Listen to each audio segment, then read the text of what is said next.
I really appreciate the opportunity. I've watched a few of your YouTube videos that you guys have posted on the podcast, so it's really awesome to be a part of it when I've watched, some of my idols be on here as well. So thank you. My name is Brittany Offers. I am a IFBB Figure Pro. I'm from Canada, and I'm also a registered psychiatric nurse who specializes in women's health and fat loss. So I'm a little bit of a jack of all trades and a master of a few. So So the yeah, psychiatric part, what got you interested in that? in the psychiatrics. Hmm. Honestly, when I was 13, I think I was like around 13 years old, and I told my dad, I was like, I want to be a forensic psychiatrist. And he's like, okay, good for you. And it all started from when I actually watched Silence of the Lambs when I was a kid. And I've just always loved human behavior and how people work. I got into university and I started in psychology and I did the science of psychology and I loved it, but I felt like I could go deeper into it. And so I've had a few careers over my life and a couple extra degrees than the average person. And one day a girlfriend of mine was like, dude, like, have you heard of psychiatric nursing? Like you would do amazing as a nurse, but like there's specialization in mental health.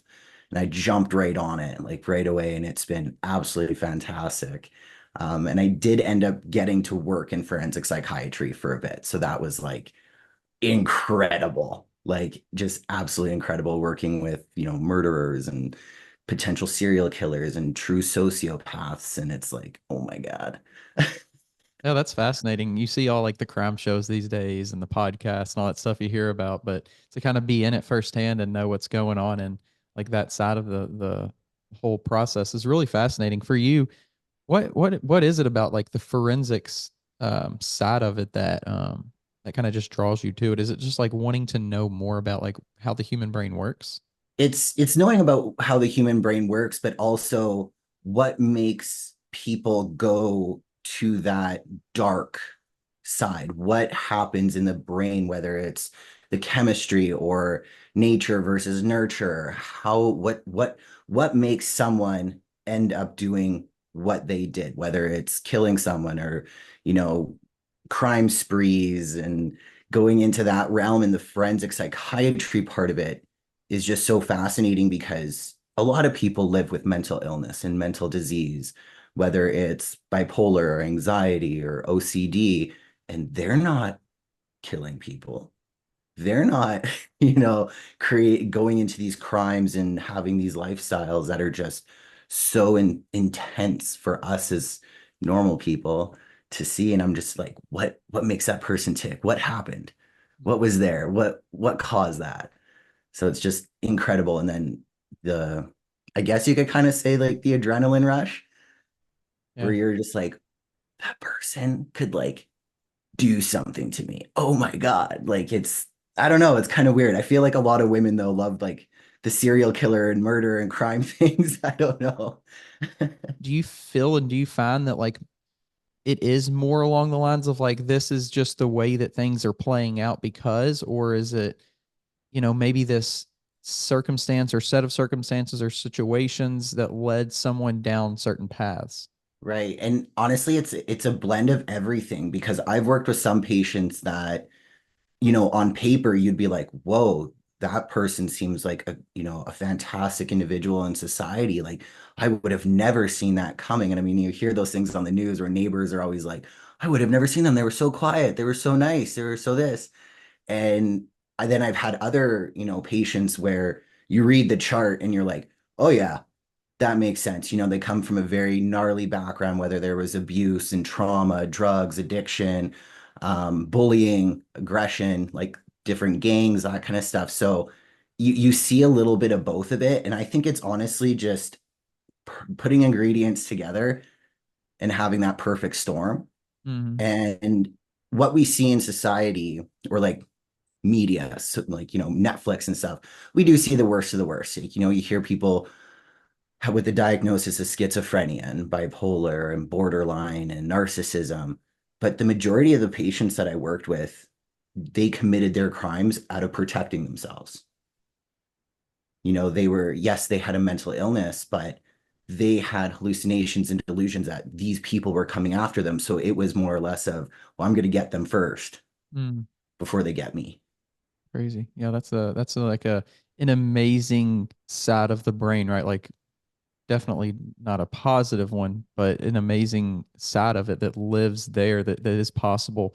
Um, I mean, it's just one aspect of the human body that like I mean, it's a obviously a huge aspect in regards to how we perceive reality, but like you can look at almost any aspect of the body and think this could also be going on, and you know some people have like a heart that has certain things going on, or some people have, you know, whatever, like you know, even looking at it from like a really positive way, like some people have, you know, really great athleticism, some people don't. Like it's just crazy to me how unique the body is and like how unique we all are, but obviously everything is like we have the same machinery, but it can all turn out to you know, create completely different outcomes.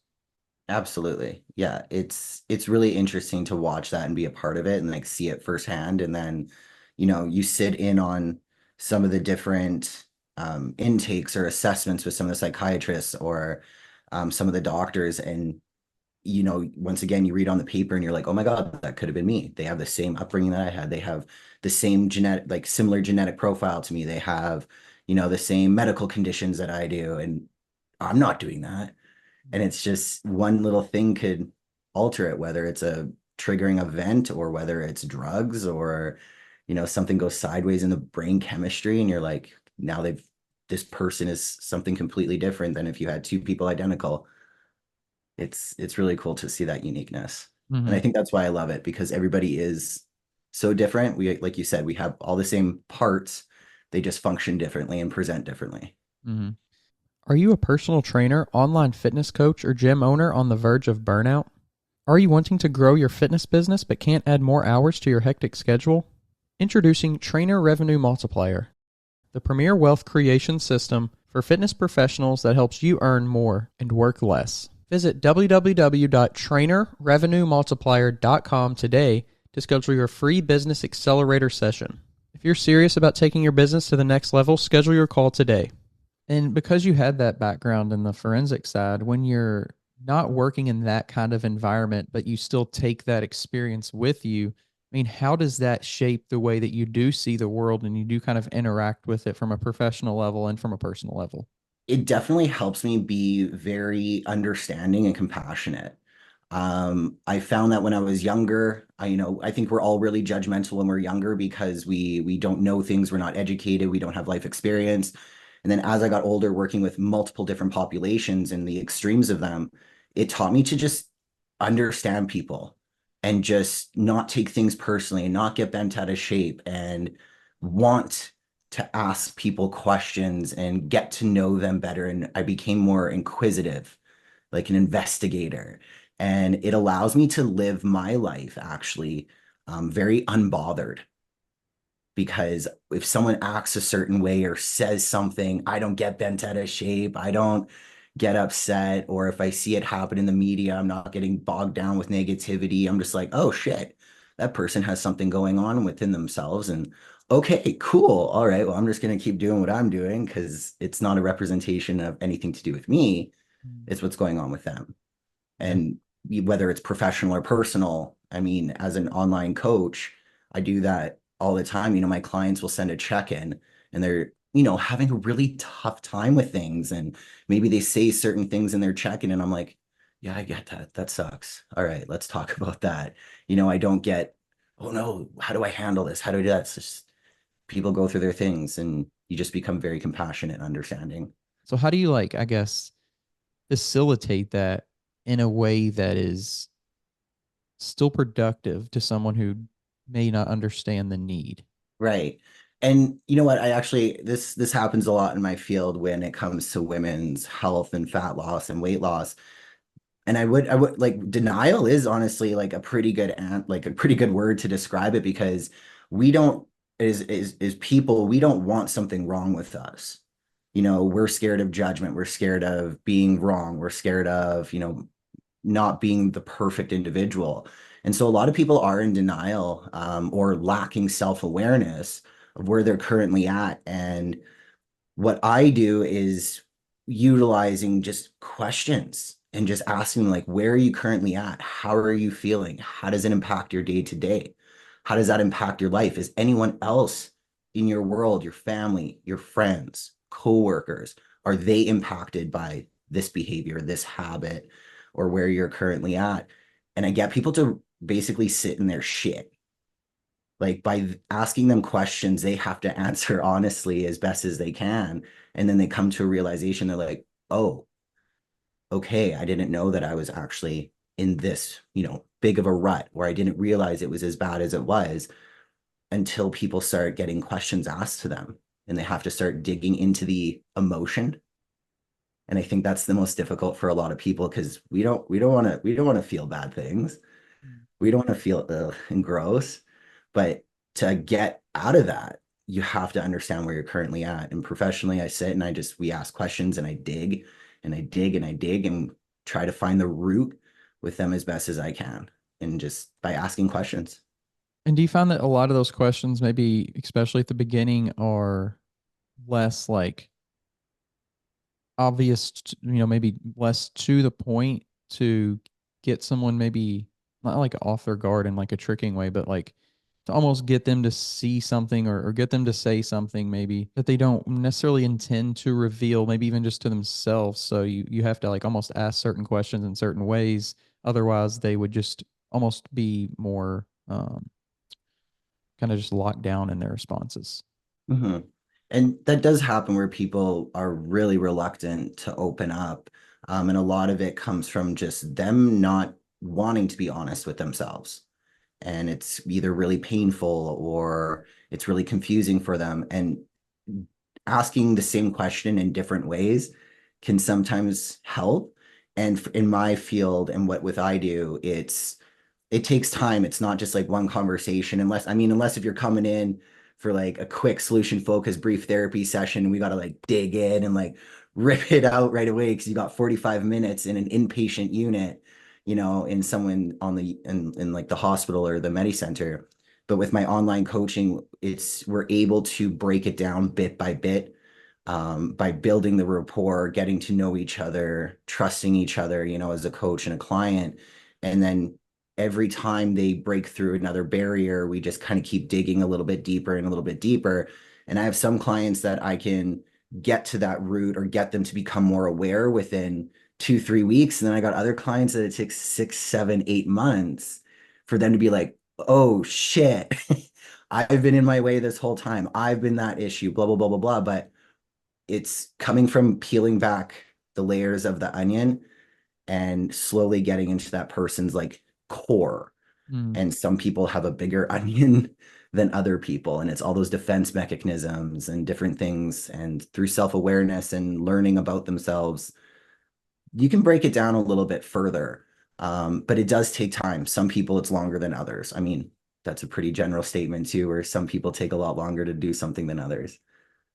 So in your opinion, do you think that, and maybe it's hard to know because some of these things are so new, but do you think that, you hear all the time that like, even research has been done and shown that like social media plays a role in, declining mental health or increasing, people's, um, or decreasing self-image or increasing maybe, like different things, whatever it may be. Do you think that those things play a real role, a real hard kind of like hardcore role when it comes to like maybe mental health today or maybe even mental health in the future? Or do you see those things more as like sad items, if you will? Like if you already are kind of for some reason leaning in that direction, then those could push you over the edge, but they may not create the issue. Like I guess what's your opinion on just the social media aspect and when it comes to mental health? Are you a personal trainer who wants to scale and grow your business online? Have you been coaching online for years, yet don't know how to incorporate online into your current business model? Introducing Trainer Revenue Multiplier, the premier wealth creation system for fitness professionals that helps you earn more and work less. Visit www.trainerrevenuemultiplier.com today to schedule your free business accelerator session. If you're serious about taking your business to the next level, schedule your call today. That's a good question. I think you definitely nailed it on the head that if there's a predisposition to someone having a mental health concern, whether it's low self-esteem or depression or any past history of trauma, you can easily be triggered by things on social media, whether it's, seeing another woman's body that you're like, oh, I wish I could look like that. And it makes you feel like shit about yourself. Um, there's a lot of there's a lot of individuals that don't have the awareness of how sensitive they actually are. And I don't think it would have mattered 15, 20 years ago, 20 years ago when Facebook and everything starts really picking up and everything, compared to like when our parents were around in like the 60s, 70s, and 80s with magazines. Like you're still being exposed to things that are going to trigger things about yourself. And I think that if you have an underlying concern about yourself, it is going to be heavily triggered by social media. And it is only going to get worse, especially if individuals don't address those concerns and issues that they have with themselves. I mean, for myself, I'm being a bodybuilder. I don't necessarily need to be on social media, but I am on social media. And there are times where I do see maybe another competitor, another woman, and I'm like, damn it, I wish I could look like that. But at the same time, I'm easily quick to snap out of it and go, no, the grass ain't greener on the other side. We don't know what's going on, but that's because I've addressed my low self-esteem, my confidence, my imposter syndromes. I know that that's a issue for me, so I have talked with myself, like a lot of self-talk to go, grass isn't greener on the other side. Don't worry about what this person is doing. You only see this much, a highlight reel. You know nothing about their life, what they're going through. And it's just a lot of that self-talk and setting boundaries with yourself of what you're going to allow yourself to take in.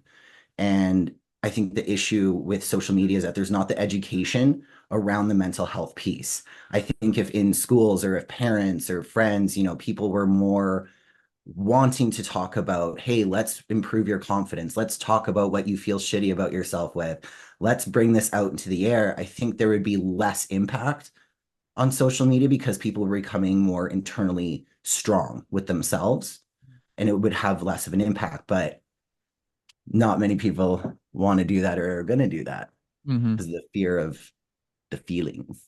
Well, do you think that too, maybe it has a lot to do or something to do with like the age of social media and the age of like the creator has also become the age of like the consumer of those contents and that those videos and all that stuff that's out there. And so maybe there's more people who aren't doing and aren't creating that confidence in a given field or a given area. I think that what social media has created and what our society is, it's you have to have everything by a certain age, by a certain time frame. And the younger generations coming up and watching a lot of the stuff on social media. And I mean, and even like the millennials, and they're still like kind of affected in that way. And Gen X is kind of affected in that way. I think for a lot of them, it's this societal pressure to be the best, look the best, do the best, have everything. And with the amount of information that's available, there's too much stimulation. Like there's too many options, almost in a way, like people want options, but you don't want too many options. So there's a lot of individuals and young adults that are like, well, what am I even good at? Because I like this and I like this and this looks good and that looks good and that guy's doing this and this guy's making 30K a month by just sitting on his butt doing nothing and this guy's there's no clarity of what people want to do necessarily anymore. And like, hey, I went to post-secondary. That's kind of like that was my route that I took. And I look back at it, and I'm like, oh man, that was a waste for some of the things that I did compared to how accessible things are now. Like you can take a psychology degree online anywhere in the world and then open up your own practice. And then 2 seconds later, you can become a social media marketing expert. Like I think there's just so many options that people don't really know what they want to do or who they want to be. And it's over flooding their system and overstimulating it and just creates them to feel like, well, everyone else is doing it. I guess I'm not that good, or I can't be doing it, or I don't know what to do. And it just puts you almost like in a state of paralysis. As we continue to see more jobs become automated, I mean, is that a concern for the mental health space and like people having and finding a purpose? Because obviously, like your job and what you're spending at least probably like a third of your day in your life doing is going to be a big part of your life. So I mean, if we're struggling to find different jobs and different careers because they are becoming automated and robotic, how do we replace that and where do we find value? Absolutely. And that's a really tricky one too. And I mean, even myself, I went from being a nurse working in like in a hospital, I work from home now. And even myself, I was like, am I even a nurse? Am I even using what I went to school for? Like, I even felt a little bit like defeated in a way. But then I realized that with our technology, I have the capability of changing more people's lives because I can span out this way. And that gives me purpose. But I've also known since I was a kid, like, I want to help people, I want to make their life easier, and I enjoy doing that.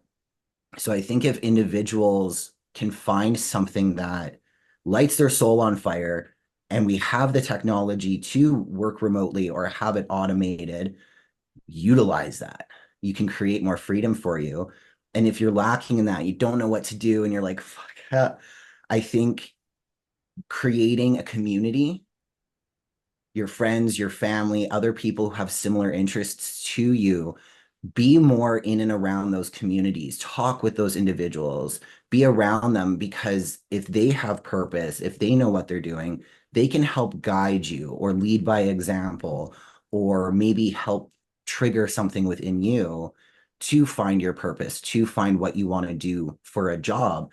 And then it's also about getting rid of the societal noise. Everyone thinks, oh, you have to work a 9 to 5, you have to have this specific type of job. As I was saying, with technology, you can almost create anything now. You can create something from a thought, and that is incredible. Whereas before, it's go to school, go to university, get a job, da, da, da, da, da, da, da, da. Now it's like, well, go to school, and then wait a minute, I actually don't want to go to school, I want to do this. And like, you can, but people need to have that freedom to understand they can do it.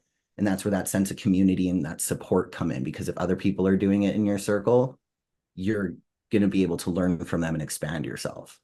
Yeah. I do want to get into the bodybuilding side of things Yeah, because for sure. it is it's a topic that I find very interesting as well in regards to like providing value for people and providing like a framework for life in a lot of senses. For you, I mean, how did you actually get into the sport? Um, it's kind of like, I'll give you like the Coles notes. But basically, I've always been an athlete. I mean, stereotypical Canadian. I played hockey. I played, every sport under the sun when I was in high school, because I went to a sports academy. And so there was always an aspect of athleticism. And then once I graduated university, I did, I get a job, I'm gonna do this. And like athletics for myself kind of went to the wayside. There's not far room to grow in women's sports, like with hockey specifically. I'm like, I can't go to the NHL. So I did the best that I could with it, got into my work life, and I found myself actually wrapped up in addictions with drug and alcohol. So I was drinking from the age of 13 till 2014, actually. So I quit drinking around then. Um, and I got into the gym because I needed a new addiction. Let's be honest here. I replaced one addiction with another. And I used to love running. That was always about dryland training with hockey and track and field and basketball. So I loved running. So when I was in my one rehab, I always just like went for runs and runs and runs and runs. And then once I got out of all of that, um, and I was with my ex at the time, which was an extremely toxic relationship. He was very, he was very unstable himself, and so was I. Coming out of rehab, trying to get sober, and he got into bodybuilding. He'd always been someone who was in the gym. He did men's physique, and I was at the time a little bit heavier. I was only doing cardio, and I was doing like the Jenny Craig shit and Weight Watchers. And part of the toxicity in the relationship is that he was cheating on me all the time. So I always felt like I'm not good enough. I don't look good enough. He's going to cheat on me no matter how smart I am, no matter what job I have. Like, ugh. And so I just threw myself more into the gym. So I went from like running outside. I'm like, I'm going to get a gym membership and just get healthy again. I know the athletic thing. I know this. That's what's comfortable. And a girlfriend of mine, when I was struggling to go to the gym, she was a bikini competitor at the time, and I'm like, dude, can you take me to the gym? Like so and so and I just got in a huge fight. Like I just need to get out of my head. Can you just take me to the gym? And I'm like walking towards the treadmill. She's like, no, no, no, no, no, no, no, no. We're gonna go do weights. And I'm like, oh, okay. So she taught me how to train my delts. She taught me how to train my glutes, and that was pretty much it. And I kept at it for about 8, 12 weeks, got away from the cardio stuff, and my muscles just ate it up. My body just wanted to grow. And I had someone come up to me and ask me, hey, do you compete? And I was like, in for what? Like, what am I, what? He's like, bodybuilding. And I was like, hmm. I never thought of that. And so when my ex was getting into it, I asked him, I was like, hey, maybe this is something we can do together. You know, we both like being active. We both like doing this. Maybe it can help us bond. Maybe it can help us, you know, reinvigorate our relationship, have some commonality. So I hired his coach, and then it just kind of went off from there. I fell in love with it. It was a great thing for me to have at that time because my ex and I were finally separating. I was in my first prep. I was in my last year in nursing school. My world felt like it was out of control, but at the same time, I was controlling my variables, which made me feel so good. Because I was like, I'm doing this for me. And yeah, I hit my first show, and just after that, I just loved it. It was the sense of control. It was the sense of I'm actually doing something for my body. I'm doing something for my health. I'm not filling it with drugs and alcohol and toxic bullshit anymore. I'm actually doing this for me. And that was at the age of 29. So I started bodybuilding like 3 months before I turned 30. So getting into like a prep and stuff like that, was that almost like I want to I want to say like a familiar feeling, but almost like because like it was an extreme. Did it feel familiar at all to just be like in that extreme environment? It definitely did. It felt comfortable. And even to this day, when people are like, how do you do this shit? I'm like, I love it. I love the feeling of pushing my body, not like the starving feeling, but like the challenge of the hunger pangs and like getting through the tough days and pushing your body when you don't want to.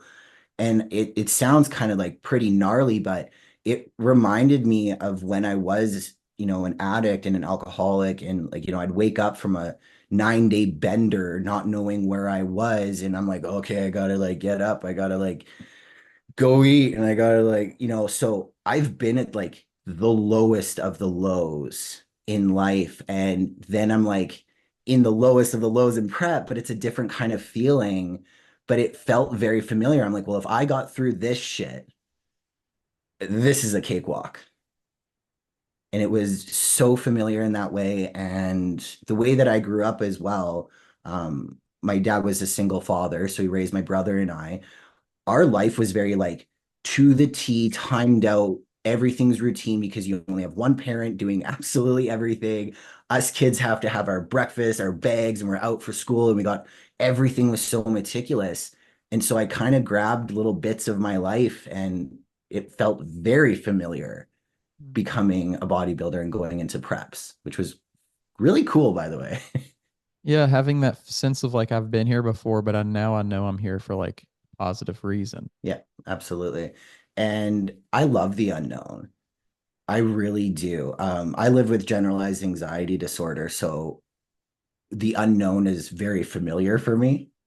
And I know a lot of it is irrational thoughts. Like that's the whole thing about anxiety, is that we're trying to protect it's a trigger warning for being a threat. Something's going on, but it's mostly all made up shit in our heads. And so the unknown of, well, what's my body going to look like in 2, 3 weeks? Or what is this going to look like? Or what's that? Da, da, da. I'm like, oh, cool. Let's do it. Let's just keep knocking off the daily variables, eat the food, do the training, do the cardio, do my self-care, my foam rolling, journaling. Let's do that every day and then see what happens. Mhm. Like I thrive off of that because it's almost like unwrapping a Christmas present, like every week. So it's really cool, and it's highly addicting because it's just a surge of adrenaline when you put so much work time and energy into something and you're like, I'm creating this. I don't know what this is going to look like, but damn, let's just keep going. This podcast is sponsored by Smoking Gun Coffee, a veteran-owned coffee company that strives to give back to those in need. Don't forget to use code TWR10 for a 10% discount at checkout. As you kind of got deeper into bodybuilding and kept competing, how did you notice that your life was changing because of just becoming who you were becoming by being in the sport? I noticed that the biggest thing with myself in bodybuilding is it comes first. Like myself and my goals come first. Like regardless whether it's bodybuilding, it could have been hockey, it could have been, at one point it was school, but if it's what I want, it comes first. End all be all. Like my spouse, like we've been together for 7 years and he flat out knows, he's like, whoa, Brit's in prep or Brit's doing her thing. She gets this done first. I come second. And it's not, a lot of people might not agree with that, but when you are so obsessed with yourself and your progress and your achievements and becoming the best version of what you set your eyes on for yourself, nothing else gets in my way. And it is so empowering to have that control over yourself. And I noticed that my friendships changed for the better. Like I went from being a huge social butterfly to like my circle's got a pretty tight little ring around it. I noticed that my confidence just skyrocketed. I really stopped giving a shit about what people thought of me, think of me, what they say. I'm like, all right, okay, cool. I just felt like I was actually myself, like who I had always fought to try to be by doing everything else before bodybuilding. And now that I was literally doing something 100% for myself, absolutely incredible. And it just brightens everything up. It really does. I came from a place where I always gave for up from childhood up until I was 26, 27. I'm just like, take everything, take my energy, take my love, take this. And no wonder I had no damn clue who I was or what my purpose was or anything because I never kept anything to myself. I was always a bleeding heart for everyone else. And I mean, like, look what I do for like a profession. But I realized that that's why I always got hurt. That's why I always got manipulated or used because I just trusted so easily and just was always giving and never refilling my cup. Like, sure, I bought myself stuff or I went on a trip or I did something for myself, but I never fully gave myself the freedom to just be me and do me and not care about anybody else. And in and of that selfishness, it's allowed me to become a better daughter, a better girlfriend, a better coach, a better friend. Because without bodybuilding, where you have to be so focused on every variable, I wouldn't have continued to go to therapy. I've done some pretty big stints in therapy with relational trauma. I have a therapist that I see at least once a month. I have my psychiatrist from when I was a kid that I talk to every now and again. And if I wouldn't have fixed the things that was making the variables hard for me in bodybuilding, if I didn't fix those things, I wouldn't have learned more about myself. And then I wouldn't have become a better girlfriend, a better daughter, a better friend. And it was because I wanted this so bad. I wanted to be a bodybuilder so bad and be one of the best so bad that nothing stands in my way, even myself.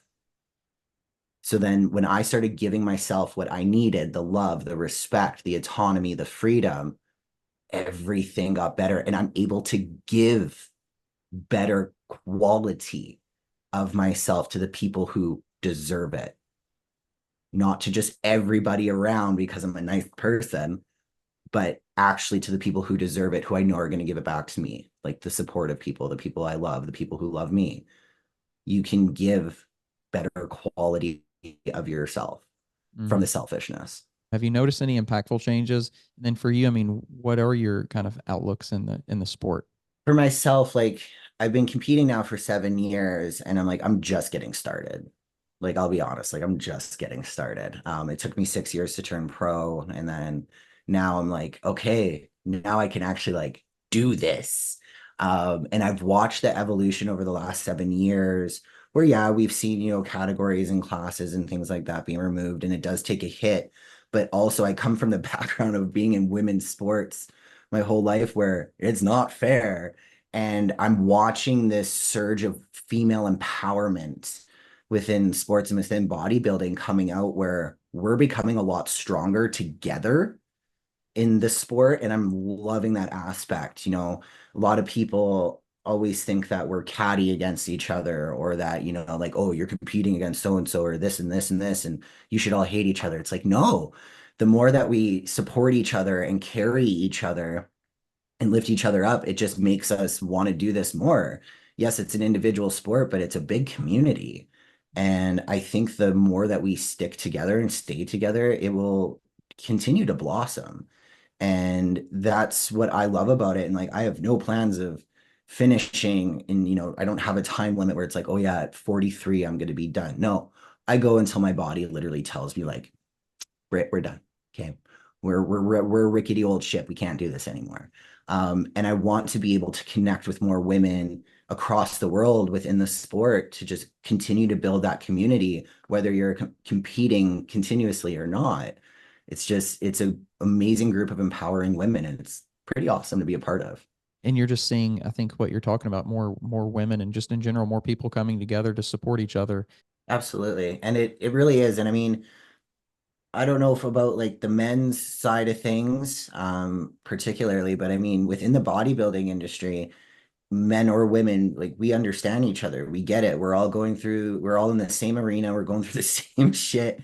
We're doing all the cardio together. We're all doing that. And I feel that if everybody came together, not just the women, but if the whole community puts everybody's like hats into the ring and they're like, hey, we're all in this together, then let's do it, right? And it's unfortunate that, at the athlete level, we do have an impact, but not as big as an impact until we can start getting, talking to promoters and talking to people putting on these shows and getting more of the information and education out there. But I think if everybody comes together, we can make this sport, get a little bit less of the negative stigma and get more people to appreciate what we do.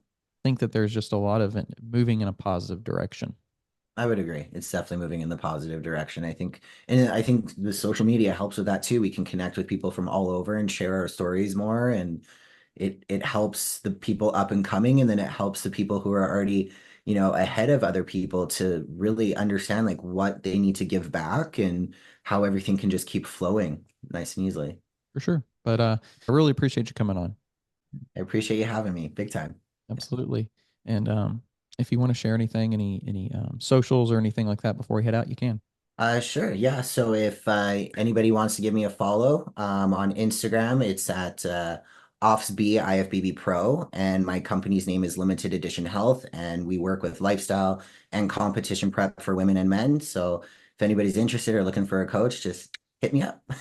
If you're tired of searching for a coach or trainer, somebody who knows what they're talking about and has experience, make sure you go check out the new Coach's Corner on weightroompodcast.com.